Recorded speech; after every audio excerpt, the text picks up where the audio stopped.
kan dipandu talzam jama'atal muslimin, kita harus ikut mayoritas. Ini rungono tenan. Apapun kecewa sampeyan terhadap komunitas tertentu atau partai tertentu atau ormas tertentu, kita harus ikut mayoritas. Sebenarnya kalau ngaji temputi-temputi saya bilang, saya sebagai orang alim, kemungkinan saya itu kalau tidak NU ya Muhammadiyah, selagi NU Muhammadiyah itu mayoritas, ya saya kalau tidak NU ya apa? Muhammadiyah. Partai juga gitu, saya ikut partai yang mayoritas, yang mainstream, yang umum-umum. Karena bisa dihitung ya, kalau setiap kebenaran itu diekspresikan lewat partai atau lewat ormas tertentu, berapa sih kebenaran bisa kita lakukan? Kita tidak usah nyebut contoh ya, misalnya sampean meyakini satu kebenaran A dan B, kemudian bikin partai, paling panter kamu sebagai manusia atau hanya bisa melakukan A dan B. Ada partai tertentu yang ingin memperjuangkan kebenaran tertentu, paling banter hanya memperjuangkan satu dua bentuk kebenaran.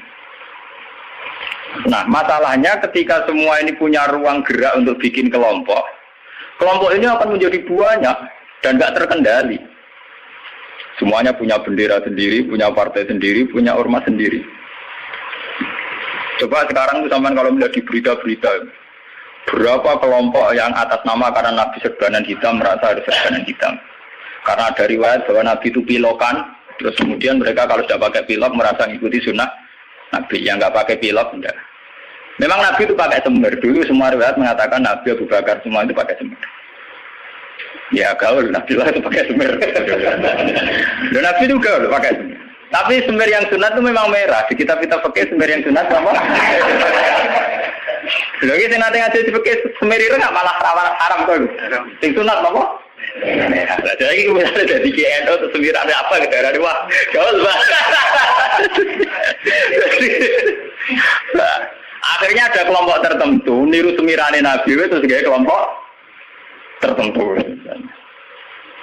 Begitu terus. Nah itu kalau kita turuti itu akan menjadi faksi-faksi, kelompok-kelompok kecil yang akan menyulitkan. Sebab itu Nabi mandu kalau sudah fitnah banyak itu talzam jama'atal muslimin. Kamu harus ikut mayoritas. Coba sekarang misalnya menyangkut Jumatan saja. Berapa masjid yang mengharamkan dipakai kelompok lain? Dan berapa masjid yang digeruduk, dirubuhkan oleh kelompok lain pula? Hanya karena satu keyakinan kebenaran kemudian diekspresikan dalam bentuk ibadah. Misalnya masjidnya A beda dengan B. B dengan apa? C. Itu kalau dituruti tidak ada selesainya. Nah itu Nabi berpesan, kalau ada kelompok Islam yang sedang solid, kok ada yang ingin memecah, itu boleh diperangi. Fadribu bisab itu boleh dilawan. Bahkan harus dilawan dengan kekerasan. Kalau harus dengan kekerasan, ya boleh pakai kekerasan. Lalu itu kenapa Nabi se-ekstrim itu sampai menghentikan Fadribu bisab? Orang itu harus dilawan dengan kekerasan. Ya tentu kalau kekerasan itu harus menjadi alternatif terakhir. Tapi yang jelas harus dilawan ya. Dalam teori modern ya harus dilawan. Tidak harus dengan pedang, harus dilawan. Kita punya sejarah dulu ya. Kayak dulu ketika mainstream Islam di Indonesia itu mengikuti pola NU atau Muhammadiyah. Dulu kita punya LDII. Punya Darul Islam yang dipimpin Kartosuwiryo. Kebetulan tetangga saya dulu orang Rembang, orang Sulang, daerah saya. Kemudian ada gerakan Aceh Merdeka. Kemudian ada Junduwo. Ada kelompok-kelompok yang karena terinspirasi oleh Islam, termasuk kelompok bom bunuh diri dan sebagainya. Kemudian mereka menjadi firqah hanya karena meyakini satu dua kebenaran yang ingin diperjuangkan. Tapi kelompok ini kan tidak mayoritas terus risikonya kan kurang komunikasi, kurang konsultasi, kurang silaturahim dengan kelompok lain. Nah itu repot. Sehingga kayak di Mekah ada Wahabi, di Mesir ada Ikhwanul Muslimin, di Palestina sendiri ada Hamas, ada Al-Fatah, di Syria ada Amal Syiah, ada Syiah Imamiyah. Di Indonesia sendiri semenjak era kebebasan berbagai front-front ya banyak sekali. Semuanya mengatasnamakan apa? Ya, memang kita terima kasih dalam hal tertentu yang diperjuangkan. Kita fair, terima kasih. Tapi bahwa kemudian saat kelompok itu melawan mayoritas mainstream Islam di Indonesia kayak NU Muhammadiyah, itu mereka punya semangat itu baru berapa hari. NU Muhammadiyah merawat Islam di Indonesia itu sudah puluhan tahun. Mereka merawat Islam dengan semangat baru beberapa hari. Mungkin bapak mereka belum sholat. Kata mereka kuliah, ngerti berita tentang Israel, atau ngerti berita tentang kemungkaran, kemudian menjadi ekstremis. Jadi cara bahasa kasarnya berapa hari mereka kenal Islam? Sudah hanya 1-2 kebenaran yang diperjuangkan, mereka anti sama kebenaran sudah jalan lama, yaitu kebenaran yang ditanamkan leluhur kita. Mulai ngajari anak-anak caranya sholat, caranya baca doa iftitah, caranya tumak nina, caranya sesuci dari najis. Nah, tapi kelompok-kelompok yang istiqomah ngajar ini kan tidak menjadi populer karena ada demo pakai bendera besar-besar. Kelompok apa? Tapi yang demo-demo pakai bendera-bendera besar, apa betul mereka ngurus Islam secara harian? Ngurus caranya orang sholat, caranya orang ngilangi najis.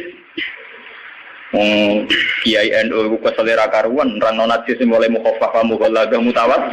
Kita angkono do ribet kayak gendera demo. Ya ora tempat kayak gendera to, Medina mulang urusan apa? Najis. Mulang kate jelimet ra karuan. Ana mutada mutamayiza mukhayyizah takhayyirah sampai mbono sing damun akhlak aku ambek ora aku. Iku entek energi itu menapa? Entek. Nah itu dulu fenomena kelompok itu kata Nabi secara syariat itu dipandu. Kamu harus ikut mayoritas kata Nabi. Ketika banyak fitnah kamu harus ikut mayoritas. Mun saat ini kita hitung, ini ngaji tenan gitu. Tapi ini tertutup ya, artinya ngaji. Zaman hitung mawon. Kalau partai-partai atau ormas banyak itu kita turuti atas nama ideologi tertentu atau atas nama visi tertentu, oke lah atas nama visi tertentu orang sah bikin partai, bikin ormas. Tapi mereka secara realistis karena minoritas itu apa sih yang bisa diperbuat dari kelompok minoritas? Sudah gitu secara teori modern kalau dia ada jabat namanya oposisi. Sudah oposisi kasih duit cilik. Paham ya? Oposisi radi duit napa? Cilik. Mengurusi vaksinnya dewe kebingungan urung ngadepi sebuah negara. Itu mendingan umat Islam itu ikut mayoritas, yaitu bagian dari negara. Sehingga peralatan negara dengan sendirinya juga peralatan Islam. Sama saya hitung ya. Kalau nanti ngaji bolak-balik kalau hitung, ini rumah tenan hitung di Penggalih. Kalau umat Islam itu ikut umumnya orang, ada yang jadi tentara, yang jadi polisi, yang jadi pedagang, ada yang jadi pengusaha, ada yang jadi miskin, itu rasa tidak ada jadi. Kalau itu tidak usah proses penjadian, sudah jadi sendiri. Lama. Karena itu mengakui Islam yang hanya bunyal Islam ala khamsin. Ini rumah tenan ini ngaji. Saya bertaruh betul. Saya bertanggung jawab di depan Allah.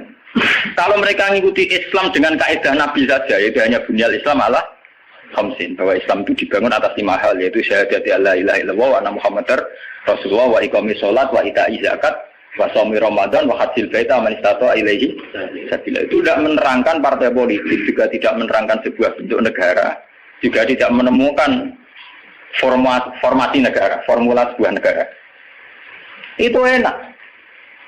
Artinya enak itu misalnya kalau misalnya kayak Rukin Madun mau dibunuh orang Israel karena bagian dari bangsa Indonesia, negara wajib melindungi atas nama dia bagian bangsa Indonesia. Karena dia ngakui konstitusi negara, dia warga yang baik. Maka ketika Rukin Madun mau diculik Israel, itu negara harus melindungi dengan peralatan negara. Itu beda dengan kalau Rukin Madun gaya faksi tertentu, anti negara, negara balanya Amerika. Dia ini gaya faksi tertentu anti Israel. Gaya bambu runcing dewe, gawe senjata rakitan, terus digo nyerang Israel. Itu kalau diserang Israel, itu negara harus tanggung jawab.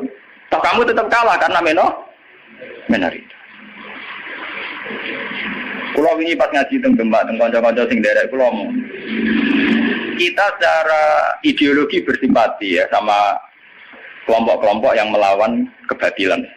Tapi kalau kelompok itu kecil dan beda dengan negara, itu resikonya negara harus tanggung jawab. Ya kan kita cerita ilmiahnya saja. Ini bukan menyalahkan siapa-siapa. Kita cerita ilmiahnya saja. Banyak faksi-faksi kecil kayak kasus di Sudan, di Khartoum, di Darfur, di Rwanda, di Kenya. Itu sama kalau melihat berita di Kenya, di mana itu yang sering ada penculiknya itu yang Somalia ya. Somalia. Kelompok-kelompok kecil ini kan bikin satu faksi yang anti negara. Terus mereka atas nama kebenaran yang diyakini bikin gerakan tertentu. Hamas juga beda dengan Al-Fatah sebagai penguasa, yaitu karena presidennya dari kelompok apa? Fatah. Itu untuk menghadapi musuh itu repot karena dia tidak dihitung sebuah negara, tapi dihitung sebuah kelompok. Tapi kalau para kiai itu ikut bagian dari negara, itu yang harus melindungi negara. Sehingga dengan sendirinya, kalau kita bagian dari negara kayak Ruhin Madun ya ikut punya Kodam Brawijaya, ikut punya Kodam Diponegoro, ikut punya Pangdam Jaya. Karena negara harus melindungi rakyatnya dan itu rakyat yang sah karena tidak rakyat yang mau bikin kelompok yang anti negara. Jadi hitung-hitungan strategis. Sebab itu sejarah Wali Songo itu tidak ada yang tidak ngakui sistem negara. Dulu ketika Sunan Ampel itu dapat Ampel Denta itu bagian dari Majapahit. Ketika beliau ingin bikin negara juga ngakui sistem pola negara. Yaitu pola negara saat itu harus dipimpin seorang raden sehingga Sunan Ampel tidak nyuruh wali-wali yang lain tapi nyuruh Sunan Raden Sinten Fatah. Begitu terus zaman Basim Asy'ari juga ikut Masyumi. Ngakui proses bernegara secara konstitusional sehingga Basim ya ikut Masyumi saja ke kelompok bagian dari negara. Dulu ketika era Soekarno ya ada kabinet K4 termasuk NU yang ngakui proses hukum negara. Karena dengan NU ikut partai politik dan bagian dari negara itu kalau diserang Malaysia atau Portugal ya pada karo nyerang Indonesia. Itu beda dengan kita misalnya kecewa sama negara terus bikin kelompok tertentu yang anti negara. Itu kalau kelompok lain nyerang ya kamu sebagai kelompok bukan sebagai negara. Dan itu risikonya tinggi. Artinya secara syariat itu Nabi benar ketika memandu talzam jamaatul muslimin. Kamu ikut kelompok mayoritas orang Islam. Tidak orang mukmin. Muslimin itu lebih preman. Muslim itu ya preman mlebu, gento ya napa? Mlebu, mulai sing kaya kula rapati gento malah mlebu. Lho nggih karena aturan Islam, kalau dalam terminologi agama, muslim itu kelasnya itu paling rendah, paling umum. Karena kelas pertama itu Islam, terus iman, terus ihsan. Makanya di Quran itu qalatil a'rabu amanna.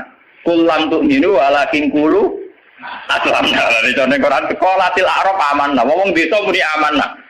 Saja ini orang level ini amanah, lagi nah padahal Nabi nyuruh talzam jamaatul muslim. Terus pokoknya kalau umumnya orang Islam. Mana kulo pun berapa cerita. Saya ini termasuk ulama yang betul nanti sholat tahiyat masjid dua orang. Mereka umumnya uang ratus melar ratus. Saking kulo loh guys, tapi itu tiru loh. Karena saya begitu berangkat dari muata ilmu saya gitu loh. Jadi orang krono kaslan tak hitung secara strategi menapa. Nah, toko-toko kulo tak gini kulo diseneng. Wah, cocok gini Gus Ba, umumnya wong. Nah, kulo anggere iso nggih biasa, marung nang pasar nggih biasa, santai mawon. Nanti bakulnya nggih bangga. Gus Ba sering jarang mriki. Aku lho ora urusan ana cerita ulama marung muruah ora buan. Pokoke umumnya wong Islam marung ya napa? Termasuk umumnya kasus sithik-sithik duwe. Akhir gak temen-temen. Misalnya nyenengi tonggo selingkuh akhir gak temen-temen. Pokoknya sing umum-umum mah.